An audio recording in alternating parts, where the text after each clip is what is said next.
অনেক সুন্দর একটা জায়গা। এক পাশে হচ্ছে রেল ব্রিজ, আরেক পাশে হচ্ছে রাস্তা দিয়ে পারাপার হওয়ার একটা ব্রিজ। এই জায়গাটা মনে একটু আগে পানি শীতছে মনে মাছ ধরা হয়েছিল, এই কারণে এমন দেখা যায়। আবার পানিটা এসে ভরাট হয়ে গিয়েছে।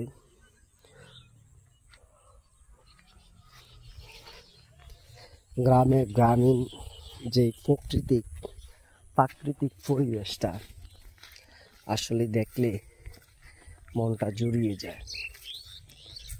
সামনে একটা বেল জাল,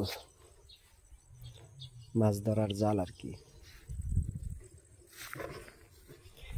আমি আস্তে আস্তে করে চলে যাচ্ছি এদিক থেকে, কারণ একটু পরে ইফতারের সময় হয়ে যাবে।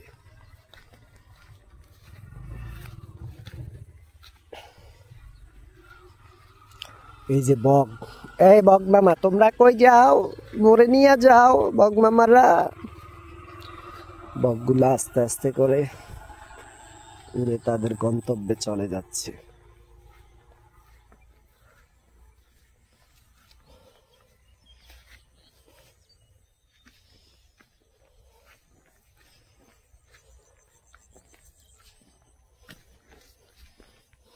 যদি এখান থেকে ফরি তাহলে যেতে হবে পুষ্কুনি, আর না হলে ধান খেতে, একবারে শেষ।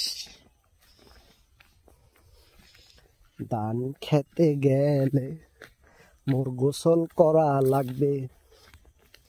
ধান খেতে গেলে কাদা দিয়া যায়, একবারে অস্থির হয়ে যাওয়া লাগবে। এটার মধ্যে মনে হয় অনেকগুলা মাছ আছে। এদিকে আসার কারণে লাইরা দেরা সব চলে গেছে, বাড়া দিয়ে রাখছে। বাড়া মানে বেড়া, জাল বা এমন একটা বিষয় আর কি, যাতে করে মাছগুলা পানি হইলে বা অন্য কোনো কারণে ক্ষেতের মধ্যে চইলা না যায়।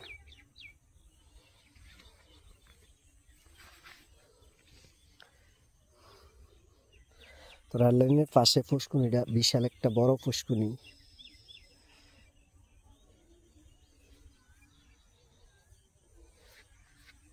বিশাল বড়,